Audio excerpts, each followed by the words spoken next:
I'm Alex. I'm a primary care doctor and I'm a preventive medicine resident. And I wanted to talk about high blood pressure today. So just a little bit about what I'm going to go through, a bit of a background on what hypertension is, our approach to diagnosis as primary care doctors, and how patients can be a really big part of that diagnosis. We'll go over how to use a blood pressure cuff correctly, what your blood pressure goal really should be if you do have hypertension, and then I'll go over treatment, which is lifestyle interventions and medications. I'll concentrate mostly on lifestyle interventions. So starting off, hypertension or high blood pressure is really common. I see it every day when I take care of patients in the primary care clinic. It affects almost half of the US adult population. Your risk of developing hypertension increases so much so that almost 70% of adults over the age of 60 have high blood pressure. It's the number one risk factor for heart disease, and it is a leading cause of death in the United States. What exactly is high blood pressure? So this red tube on the left side of the screen is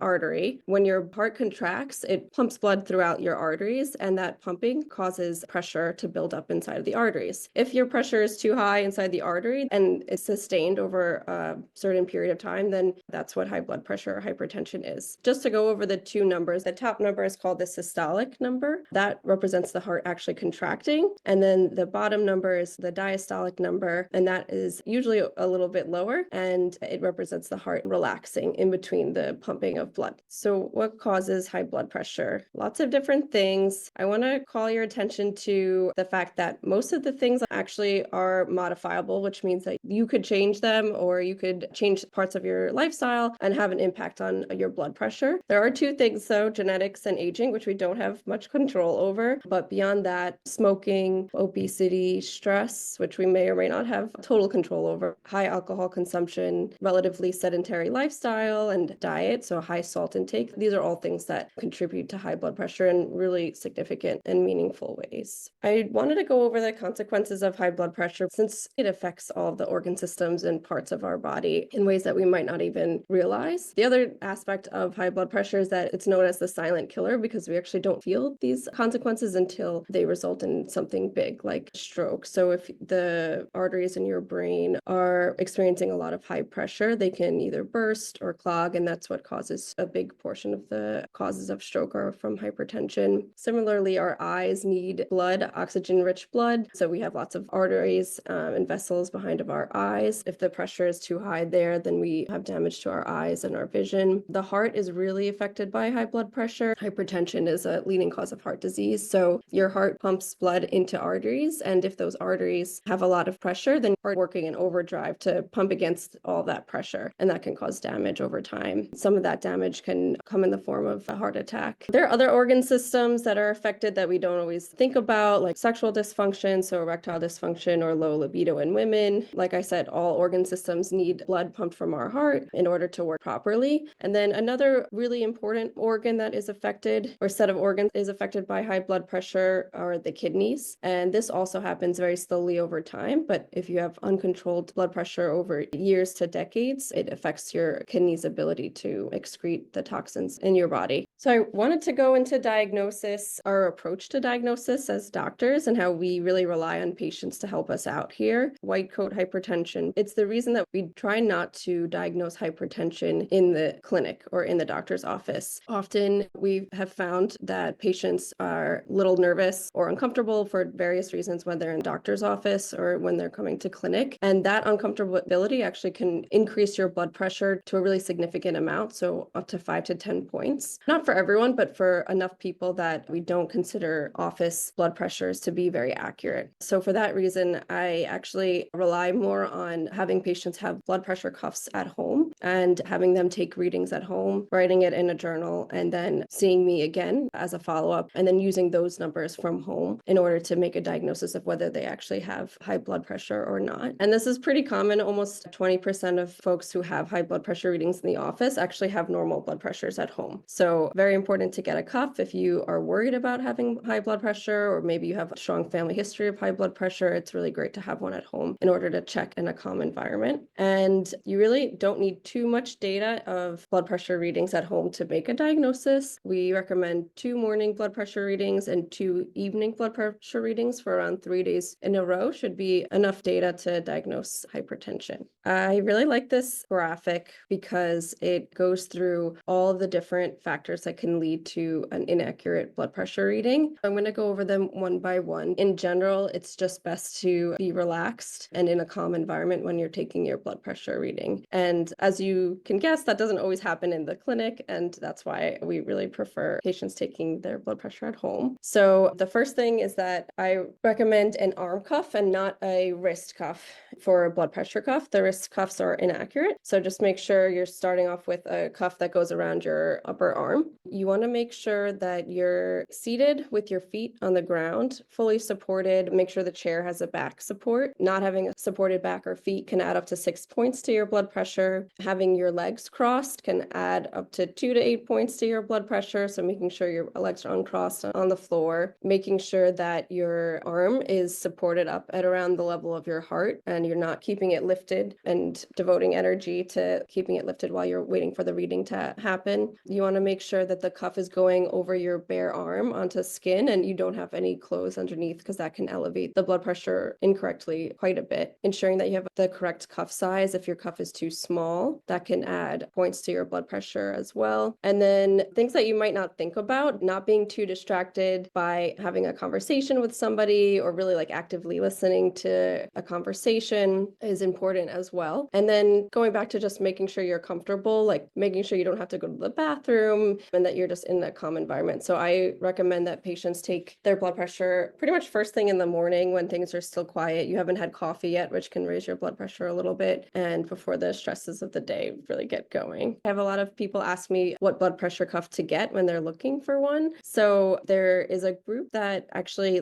go through all the blood pressure cuffs that are on the market right now, and they validate them for whether they're accurate or not. And if you look in the details of whether you're buying it online or in the store, if you see my screen where I have this red circle, the device should say that it has a validated device listing. It's meeting validated device listing criteria. And that just means that this group tested this product, this blood pressure cuff, and made sure that it was accurate. So that's, I think, just the biggest thing. Just make sure that whatever device you're getting meets this criteria, and it says that somewhere on the box or online. This is a screenshot from Amazon, and it says it in the About This section of the product. I also included on the other side of the screen, this Obron cuff is one of the more common blood pressure cuffs that are validated. Not super cheap, that's around $35. I would recommend before buying a cuff, if you have high blood pressure or you're concerned about having elevated blood pressure readings, asking your primary care doctor or whatever doctor you go to manage this, seeing if you're able to get a blood pressure cuff mailed to you. A lot of patients, if they have Medicaid or some other insurance, there's a fair amount of coverage for blood pressure cuffs. So that's definitely an option to explore first before you spend the money on the cuff. Something that I'm asked a lot is for folks who are diagnosed, what numbers should their blood pressure be at to know that they're controlled? It's not the most straightforward answer, and it depends on the person. So in general, if you have pre-existing conditions in addition to high blood pressure, that probably means that you are going to want to be more aggressive with your blood pressure, and you're going to want it to be under 130/80. This includes individuals who have heart disease. So that could mean that they have a stroke, they have stents in their heart, or they have heart failure. People who have had stroke in the past, diabetes, or kidney disease. Also includes individuals who are at high risk for heart disease. If you are overweight or you're smoking, that puts you at higher risk for heart disease. And another consideration would be if you have a very strong family history of heart disease. Having multiple factors like that puts you at higher risk for heart disease. And also individuals over age 65 are at higher risk and puts them into that bucket of aiming for a blood pressure of less than 130/80. On the flip side, if you are a lower risk individual, so typically I think of a younger individual, none of those other health conditions, you can be a little bit less strict. For those folks, we aim for more like under 140/80. We also will not jump to medication as quickly to treat the blood pressure to get it under control quickly, and be a little bit more lenient with maybe just trying out lifestyle changes first and then going to medication if that's not enough to get the blood pressure under control. What we can do to control our blood pressure, to prevent ourselves from developing high blood pressure, and really focusing on lifestyle, which is one of the core afford treatments for high blood pressure. So treatments are lifestyle and medications. We recommend lifestyle changes to everyone. Not everyone needs medication. There's some people that we jump to medication a bit quicker because they're at higher risk for complications from hypertension. Some things that we could do to improve blood pressure and keep it within a healthy range, starting out with maintaining a healthy body weight. So for every 1 kilogram, around 2 pounds that are lost, you actually go down 1 point in your blood pressure, which may not sound like a lot, but if you're losing a few pounds and that brings you from, say, 132 over 80 to 128 over 80, that might be the difference between needing to go on medication. So don't underestimate the power of just a few points of blood pressure difference. And then along the same lines, being physically active is also very helpful and can bring down your blood pressure in a really significant way as well. Around 40 to 60 minutes of exercise 3 times a week can reduce your blood pressure up to 6 points. It sounds like a lot for some people, a lot of exercise, a lot of minutes, and a frequent amount of times per week. The nice thing about exercise is that there's almost no lower limit of exercise that you can do that won't improve your blood pressure. So even if 15 minutes of exercise 3 times a week is more realistic for you, that's still going to have an impact on your blood pressure. It's going to bring it down. And it also doesn't matter what kind of exercise you do. So cardio exercise like running, biking, walking is the most helpful for bringing down your blood pressure, but studies have found a lot of great results with resistance training. So weight training and other non-cardio intense exercises like yoga. There was one study that showed that even hand grip exercises brought down blood pressure a little bit. I would recommend doing more than that, but I think the nice thing is that you don't have to be exercising a ton every week in order to get the benefits of exercise on your blood pressure. Salt is a huge part of keeping your blood pressure under control. For every half a teaspoon that you decrease your daily salt intake, you can go down around 3.5 points on your blood pressure. I would counsel just looking at what you're eating, the ingredient labels, because a lot of times we don't realize how much salt is hidden in foods that we buy that are already like prepackaged, or even like soups, canned soups, etc. from the grocery store have a lot more salt than we realize in them. So just being mindful of how much salt you're taking in. And along the same lines, eating enough potassium is another way to keep your blood pressure under control. I don't recommend using potassium supplements, especially could be dangerous for people who have kidney problems, but potassium is really high in certain foods like bananas, spinach, fresh vegetables. This is just another plug for eating fresh vegetables and fruits and getting enough of that in your diet, which is very helpful as well. The DASH diet and the Mediterranean diets, the DASH diet really focuses on sodium restriction. I like the Mediterranean diet personally. It is a proponent of a very balanced diet with whole grains, lots of vegetables and fruit, not too much meat. These diets also can bring down your blood pressure almost from 3 to 5.5 points. Smoking and excess alcohol intake, as I mentioned before, are also habits that you can reduce. Smoking, I would recommend just taking it away completely, but even just reducing your alcohol consumption. It doesn't have to be to 0, but to a more standardized amount of alcohol. So just like a drink a day, which is what's recommended, that can reduce your blood pressure significantly as well. A big part of controlling your blood pressure is having access to medications and taking your medications every day. I just wanted to add these 2 things in because I think they're nice strategies for staying in control of your blood pressure. Sometimes not everyone is controlled with just one medication for blood pressure. Some people take more than one blood pressure pill to keep their blood pressure under control. There is such a thing as combination medications, which basically put those 2 pills into 1 pill so that you're taking less pills every day, which means less pills to forget taking. And something that I encourage people to ask their doctors about, which is a great option for simplifying your daily routine. And then the other strategy that I recommend would be to make sure that when you're getting refills of your medications, asking your doctor to prescribe a 90-day refill. That way, it's not the end of the month and you're running out of medications, and then it might take a few days to get a refill in from your doctor. Having that longer supply has been shown to allow people to have medications every day and not go without medications for as long.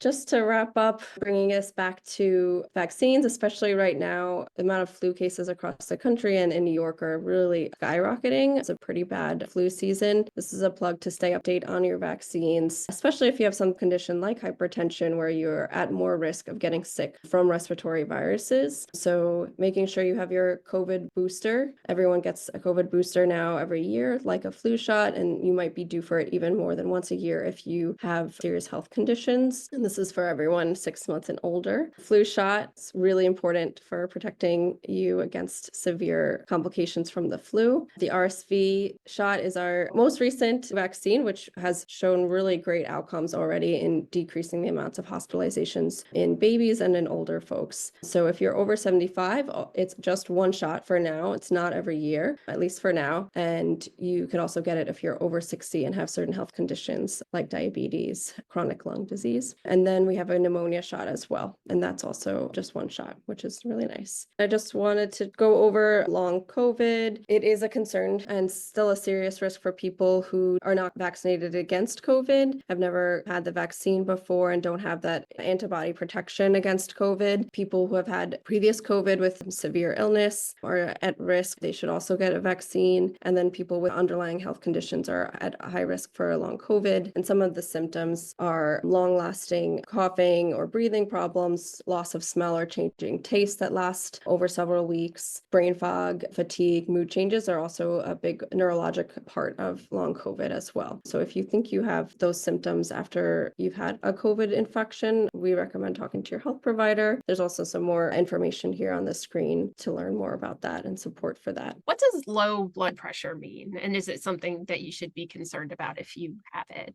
Low blood pressure is not as common as high blood pressure for sure, but definitely a concern for some people. Depending on certain medical conditions, you might be more prone to low blood pressure. So low blood pressure, there's no strict cutoff. It really happens when you become symptomatic from your blood pressure being very low. So the biggest symptom would be like dizziness. If you stand up too quickly and your vision kind of goes black, that might be a sign that you're dehydrated, but also that your blood pressure might be low. So I would say maybe the top number being under 110 or 100 would be on the low side for blood pressure. Some people just have low blood pressure and they're not symptomatic. They just kind of live at lower blood pressure. So a lot of it is based on how you feel. So making sure that you're drinking enough water, you have some salt in your diet. We do need salt. We don't need a ton of salt, but we do need salt to keep water in our bodies and keep our blood pressure up. I see low blood pressure sometimes with patients who are taking too many medications. It's not super common, but it's definitely a side effect of taking multiple blood pressure medications. Some patients are prescribed more than one to get their blood pressure under control, and they might have the side effect of their blood pressure going too low. So that's why it's really important to see your doctor regularly, and then also let them know if you feel like you're having symptoms of low blood pressure, especially if they've recently changed your medication or added a new one on. There's no specific risk with low blood pressure that isn't just those symptomatic things, right? I mean, you could live and have low blood pressure, and that's just sort of your natural state. Yeah, some people just have a lower blood pressure. The brain notices low blood pressure first, and that's why you get dizzy and lightheaded. So yeah, that's a good sign that your blood pressure is not high enough for your body to be comfortable.